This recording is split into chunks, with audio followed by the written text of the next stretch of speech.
There are three soul forces in human beings: thinking, feeling, and willing. These three forces are bound up with a physical organization. Certain thoughts and feelings will call up certain acts of will. The human organism must function correctly if the three soul forces are to act in harmony.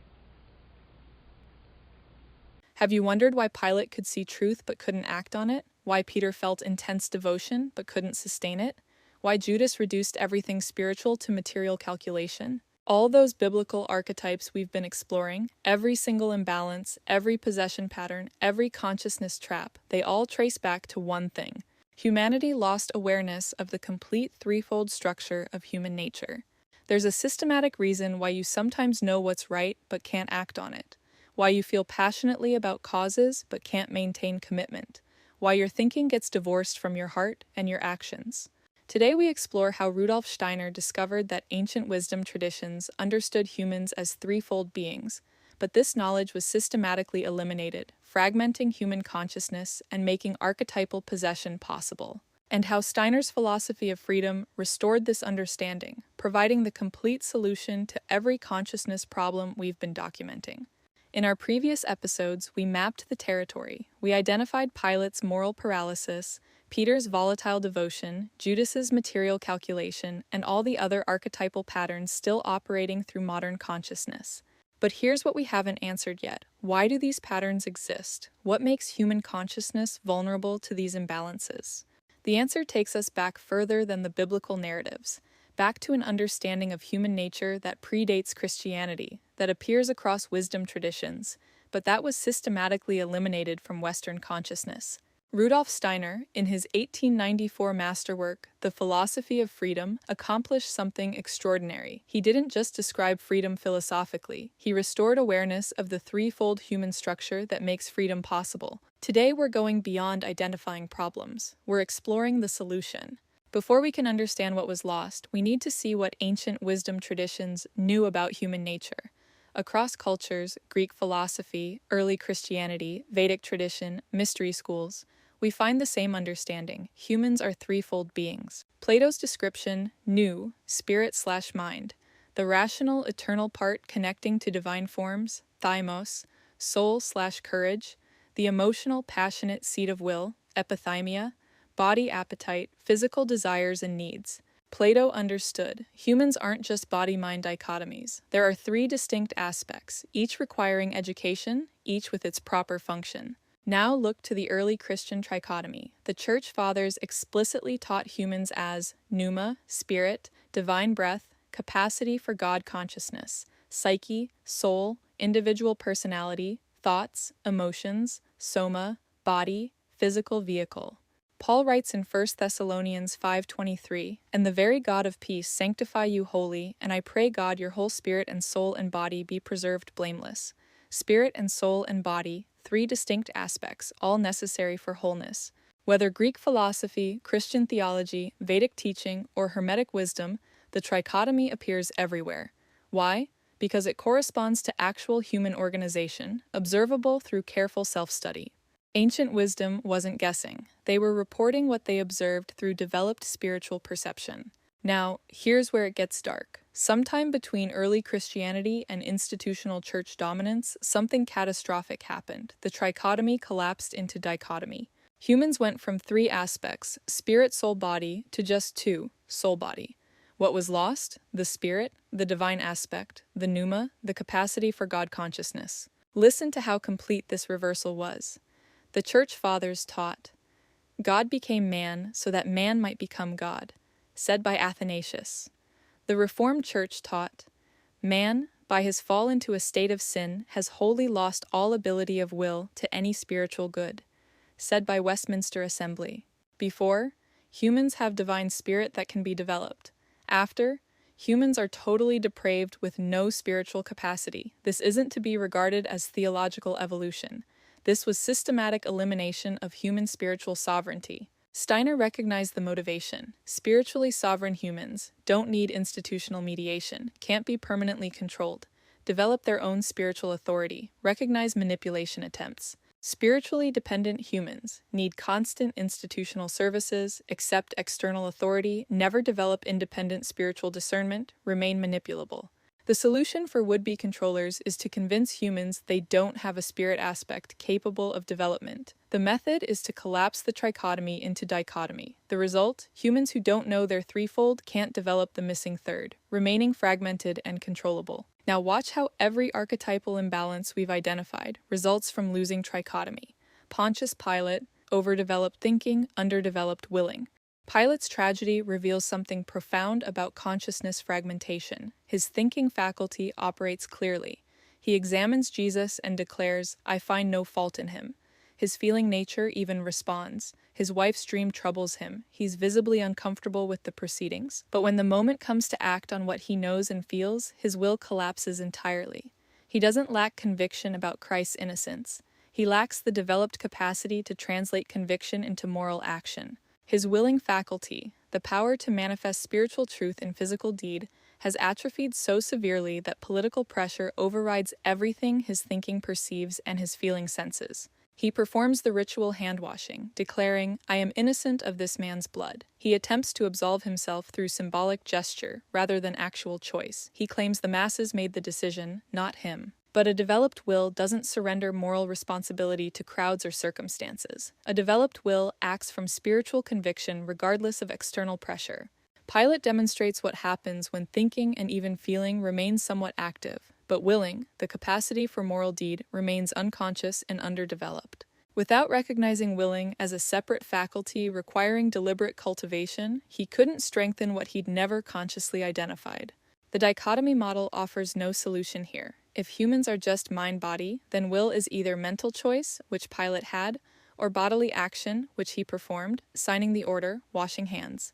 The dichotomy can explain why clear thinking and genuine discomfort still result in moral paralysis. Only the trichotomy reveals the truth. Willing is its own faculty, requiring separate development, capable of atrophying even while thinking and feeling remain functional. Peter's consciousness operates almost entirely through feeling. When Jesus asks, "Who do you say that I am?" Peter's feeling intuition leaps immediately to truth. "You are the Christ, the Son of the living God." This isn't an intellectual conclusion. It's direct soul-knowing, the kind of perception that comes through developed feeling capacity. His devotion burns intensely. At the Last Supper, he declares with absolute sincerity, "Even if all fall away, I will not.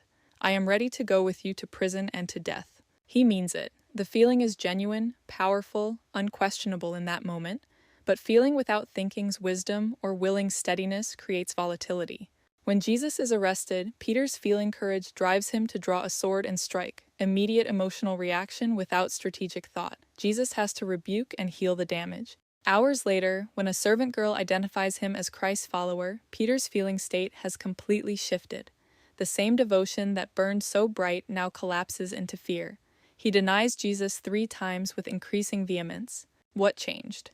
Not his underlying love for Christ, that remained, but feeling, operating without integration with thinking, which could have reminded him of his vow, or willing, which could have held him steady through fear, simply rides whatever emotional current dominates in the moment. Peter demonstrates consciousness where feeling is awake, but thinking and willing remain largely unconscious. He experiences powerful emotions and intuitions, but lacks the wisdom to contextualize them or the moral strength to sustain them under pressure. The dichotomy model might label this as weak character or inconsistent personality, but neither term identifies the actual mechanism, feeling faculty overdeveloped relative to thinking and willing faculties, with no conscious awareness that these are 3 separate aspects requiring deliberate integration. Judas presents perhaps the most chilling pattern, a willing faculty that operates efficiently, but has become completely severed from spiritual thinking and compassionate feeling. Look at his defining moment. When Mary anoints Jesus with expensive perfume, Judas immediately calculates, why was this ointment not sold for 300 denarii and given to the poor? The gospel writer adds the crucial detail. He said this not because he cared about the poor, but because he was a thief. Judas's willing faculty functions. He acts, plans, executes, but his willing serves only material calculation. The sacred moment of devotion, Mary's pure offering, gets instantly converted into commodity value. How much is this worth? Every spiritual reality becomes transaction. Every holy gesture becomes economic opportunity. Not because Judas lacks intelligence or capability, but because his willing operates in complete isolation from spiritual thinking, which would recognize sacred value beyond market price; compassionate feeling, which would perceive Mary's love offering. When he negotiates Christ's betrayal, "What will you give me if I deliver him to you?" His willing faculty serves material gain with ruthless efficiency. 30 pieces of silver, everything reduced to quantifiable transaction. Only afterward, when thinking and feeling suddenly reawaken and confront what his isolated willing has done, does the full horror strike him. "I have sinned by betraying innocent blood." The reintegration of his fragmented consciousness comes too late. He cannot live with what his severed willing has accomplished.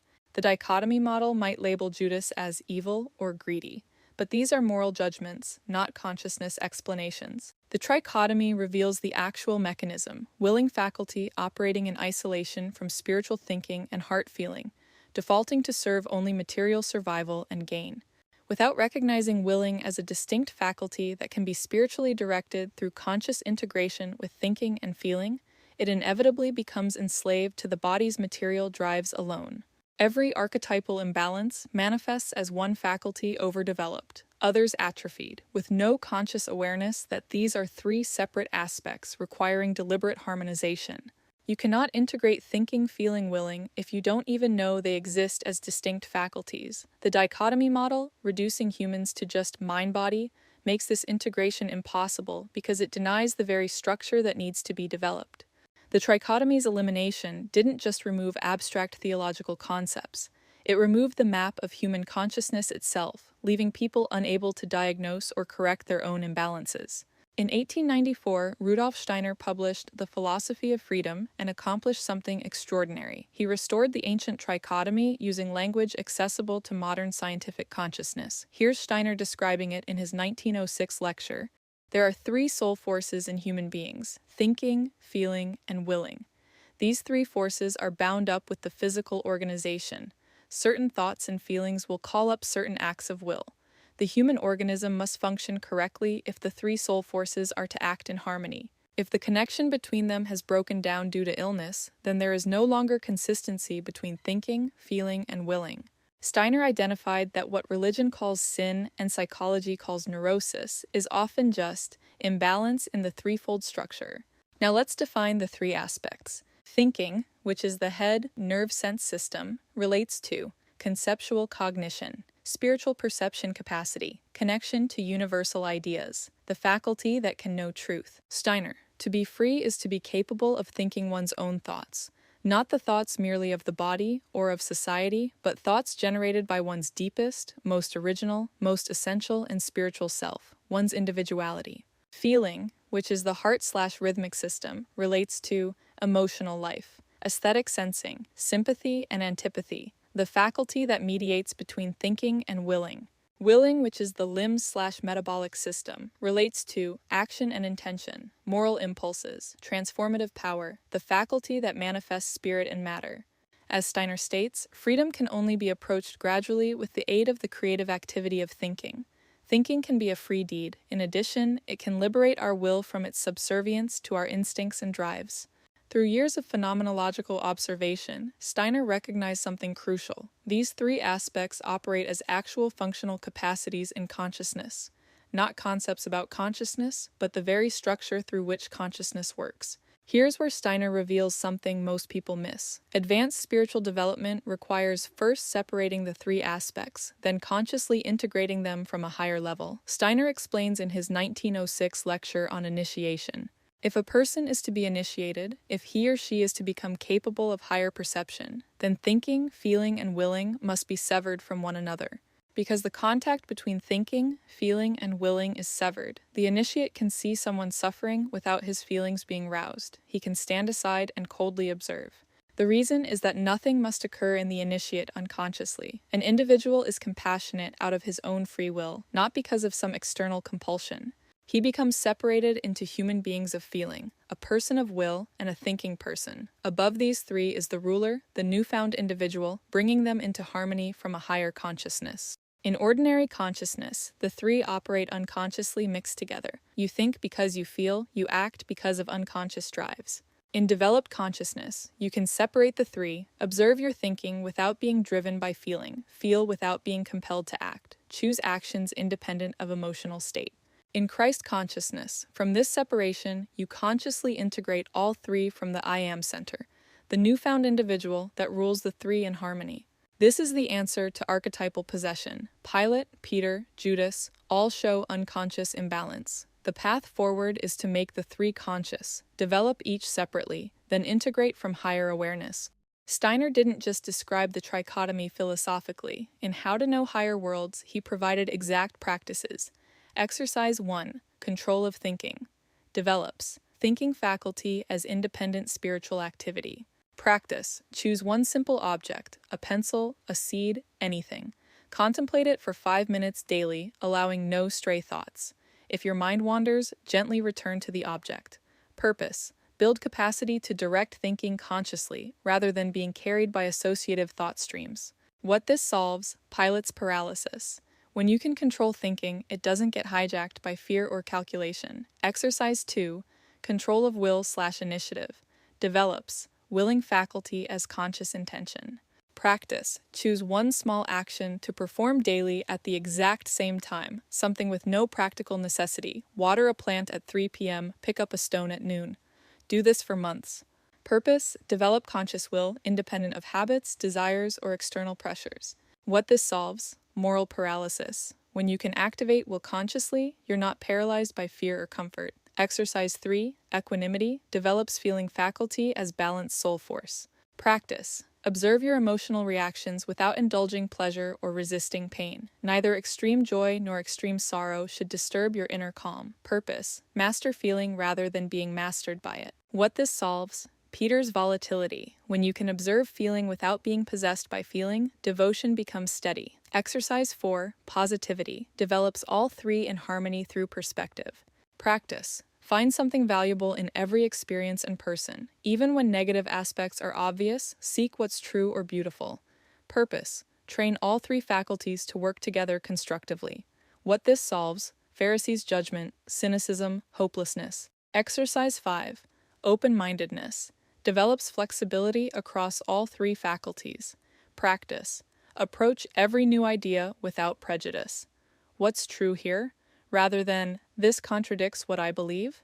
Purpose. Prevent rigidity that freezes consciousness in patterns. What this solves: intellectual pride, dogmatism, inability to grow. Exercise 6. Harmony/integration. Develop simultaneous threefold consciousness. Practice. Practice all 5 previous exercises, creating living harmony of thinking, feeling, willing.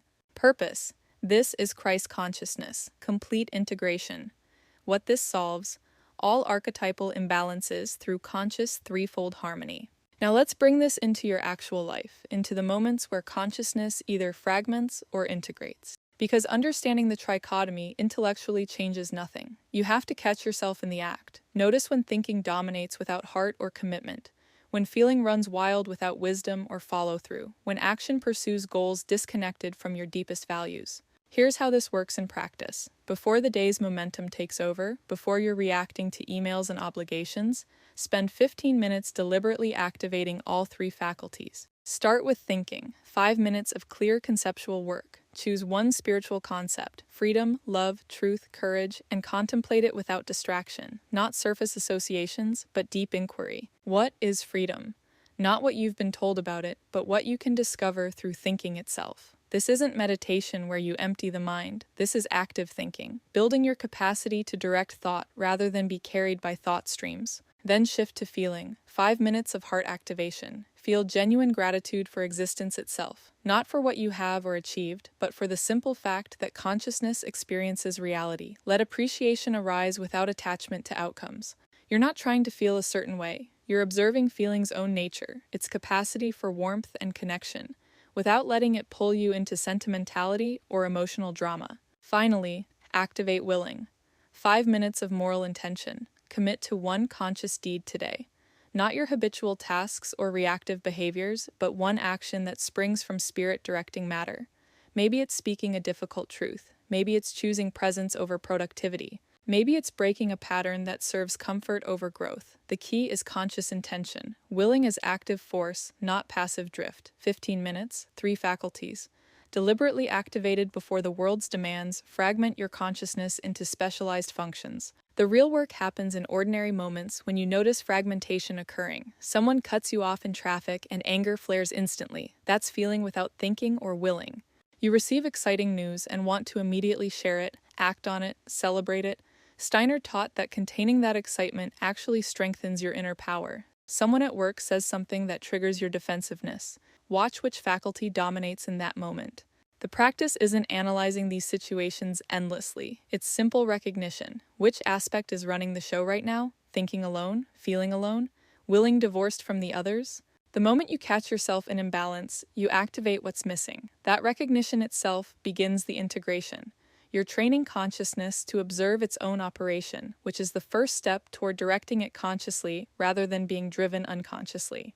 You're learning to operate from what Steiner calls the newfound individual, the I am center that brings thinking, feeling, and willing into conscious harmony. Not dominated by any single faculty, but free to engage what each situation requires. Sometimes clear thinking, sometimes feeling's wisdom, sometimes willing's power.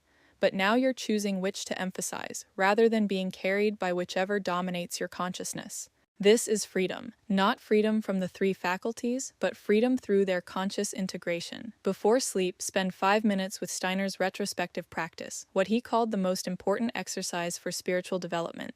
Review your day backward, from evening to morning, observing your consciousness as if watching another person. Not judging, just witnessing. Where did thinking operate alone? Where did feeling run without wisdom? Where did willing pursue goals disconnected from values? Steiner emphasized this practice transforms consciousness precisely because you observe yourself from outside, seeing your actions through the lens of objective perception rather than subjective justification. You're not caught in ego, remorse, or embarrassment. You're building the capacity to witness consciousness operating, which is the first step toward directing it consciously. The recognition itself creates change. Each time you observe an imbalance objectively, you weaken its unconscious hold. Each time you witness fragmentation without judgment, you strengthen your capacity for integration. This evening practice, done consistently, develops what Steiner called the second self, the witnessing consciousness that can observe thinking, feeling, willing from above, guiding them into harmony from the awakened I. Now we can finally understand what Christ consciousness actually is. It's not a religious concept. It's the natural result of complete threefold integration. Christ in the Gospels demonstrates thinking with divine clarity, feeling with universal love, willing with unwavering commitment. All 3 operate in perfect harmony. Steiner's quote on freedom reveals the secret, if we listen closely enough. To be free is to be capable of thinking one's own thoughts, not the thoughts merely of the body or of society, but thoughts generated by one's deepest, most original, most essential, and spiritual self, one's individuality. Freedom can only be approached gradually with the aid of the creative activity of thinking. Thinking can be a free deed. In addition, it can liberate our will from its subservience to our instincts and drives. The progression: develop thinking as free spiritual activity, not reactive. Use conscious thinking to liberate willing from unconscious drives. Integrate feeling through equanimity and positivity. Achieve threefold harmony equals Christ consciousness equals true freedom. There's no mystical vagueness in Steiner's work. It's a practical path with specific exercises producing measurable results that can be observed with time. The question we must ask, if the trichotomy is this fundamental to human wholeness, why was it eliminated from Western consciousness? Steiner recognized the pattern. Trichotomy-aware humans develop spiritual sovereignty, don't need external spiritual authorities, can't be permanently manipulated, recognize consciousness control attempts, build authentic rather than hierarchical communities. Dichotomy-limited humans think they're just body-soul, no spirit to develop. Need external spiritual mediation, remain dependent on authorities, don't recognize manipulation, accept hierarchical control as necessary. The Reformed Church doctrine of total depravity isn't theology, it's consciousness manipulation through trichotomy elimination. By teaching humans they have no spiritual capacity, eliminating pneuma, spirit, from awareness, the institution ensures people can't develop their own spiritual connection. External church authority remains necessary. Independent spiritual discernment can't emerge. Institutional control persists. This is why knowing the trichotomy is dangerous to control systems. Once you recognize you have thinking, feeling, willing as distinct faculties you can develop, you're no longer permanently dependent on external authorities for your spiritual life. Even if you're not religious, the trichotomy's elimination still shapes your consciousness. In education, you'll find there's more focus on thinking through academics and physical coordination through sports. Feeling and moral willing, barely being developed at all. The result is smart people with no wisdom, skilled people with no ethics, people who can pass tests and win games but can't discern what's actually worth doing with their capabilities. In psychology, mind-body dualism still dominates the entire field. Spirit gets dismissed as religious superstition, not something serious professionals acknowledge. Therapy addresses thinking or emotions, rarely willing, the capacity to actually change behavior. The result is insight without transformation, understanding without change. People who know exactly what's wrong but can't do anything about it. In business, thinking for strategy and willing for execution are what gets valued. Feeling gets dismissed as unprofessional, something you're supposed to leave at the door. The result is efficient inhumanity, smart cruelty, calculated exploitation, all defended as just business or market forces. In spirituality, New Age emphasizes feeling without thinking, feel-good bypassing that avoids difficult truth. Academic theology offers thinking without heart or action, dead knowledge that never touches actual life. Megachurch uses emotional manipulation without thinking or genuine commitment. Theater designed to extract devotion and donations. The result is every spiritual pathology we've documented. People either lost in sentiment, trapped in concepts, or manipulated by staged emotion.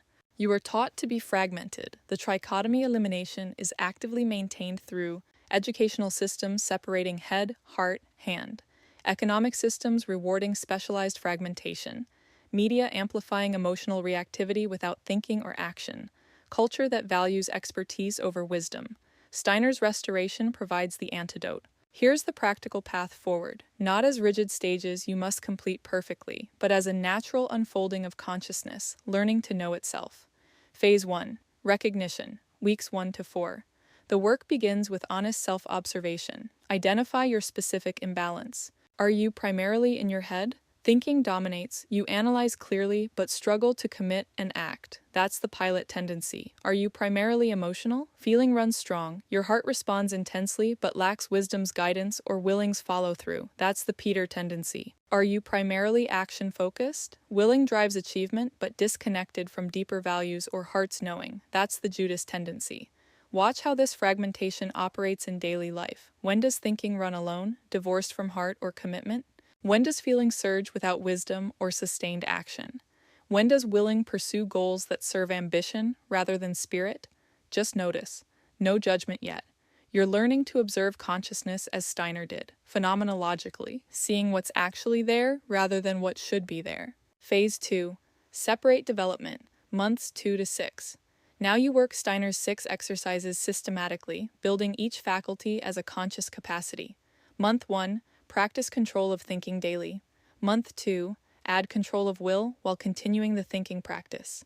Month 3, add equanimity while maintaining both previous exercises. Month 4 brings positivity, now all 4 together. Month 5 adds open-mindedness, all 5 operating. Month 6, the harmony practice integrating all 6. What this accomplishes is crucial. You develop each faculty consciously, so you can direct them rather than be driven by them. These aren't personality improvements. They're actual structural changes in how consciousness operates, like developing new organs of perception. Phase 3, Conscious Integration, months 7 to 12. Here you begin practicing simultaneous threefold consciousness, thinking clearly while feeling authentically while acting powerfully. No longer dominated by whichever aspect happens to be strongest, but free to activate what each moment requires. Your daily rhythm becomes morning. Activate all 3 separately as we outlined in Chapter 7. Throughout the day, notice which dominates and consciously bring the others into balance. Evening, review with Steiner's backward retrospection, not judging but witnessing. Weekly, assess your overall threefold development. You're moving toward what Steiner called Christ consciousness, the natural state of complete integration where thinking, feeling, and willing operate in harmony from the awakened I. Phase 4. Embodiment, year 2 and beyond. Eventually, this stops being something you practice and becomes who you are. The 3 faculties express naturally in harmony. You emphasize whichever aspect each situation requires. You recognize archetypal possession attempts and remain centered in integrated consciousness. This is Steiner's vision, not just individual development, but service to human evolution through your own wholeness. Each person who achieves threefold integration contributes to healing humanity's fragmentation.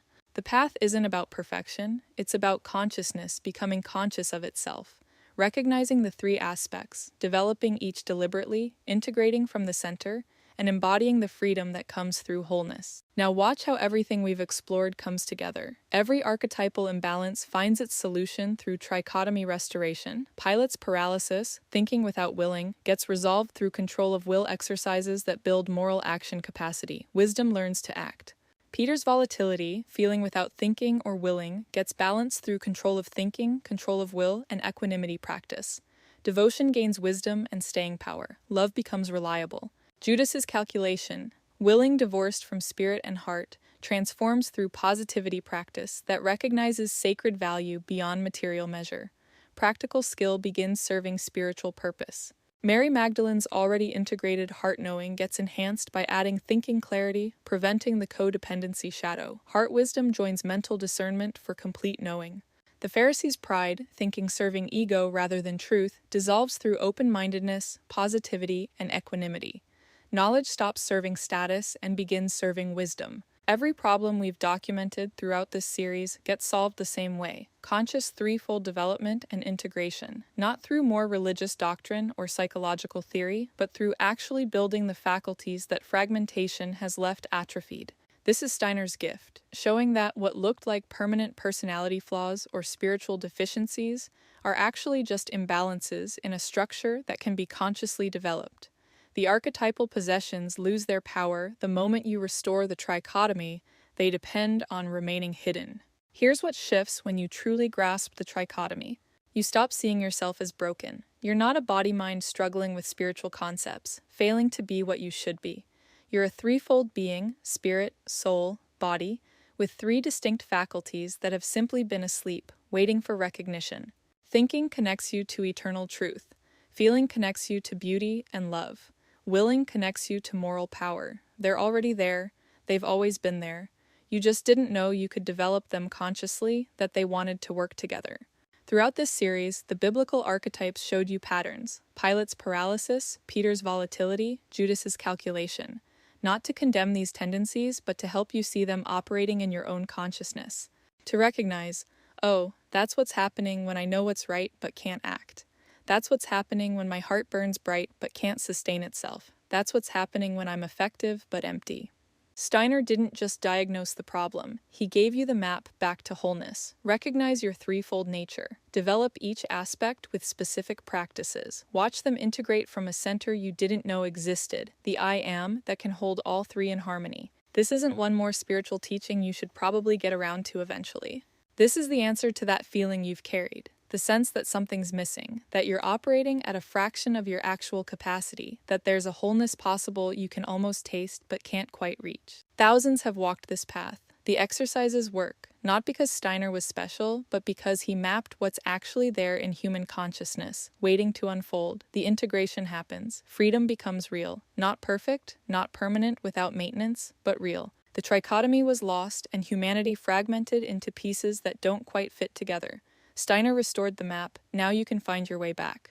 What you do with this knowledge matters, not because you'll be judged, but because your wholeness affects everyone around you. Every person who integrates thinking, feeling, willing makes it easier for others to remember their threefold too.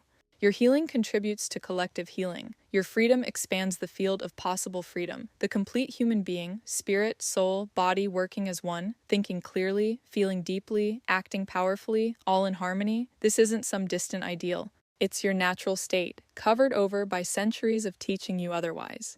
You don't have to become something you're not. You have to remember what you've always been and develop what was always possible. Start with one exercise. Just one.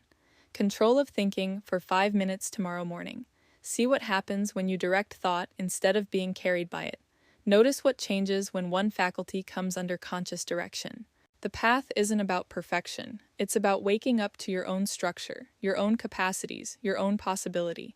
And that possibility includes something remarkable: thinking that serves truth, feeling that serves love, willing that serves what's sacred, all three, together, in you.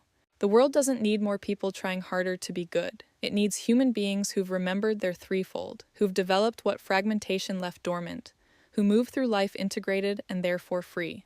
That's what you're becoming, not through belief, but through practice. Not someday, but starting now. The threefold path is open, your consciousness is ready, and somewhere in you, deeper than doubt, you already know this is true.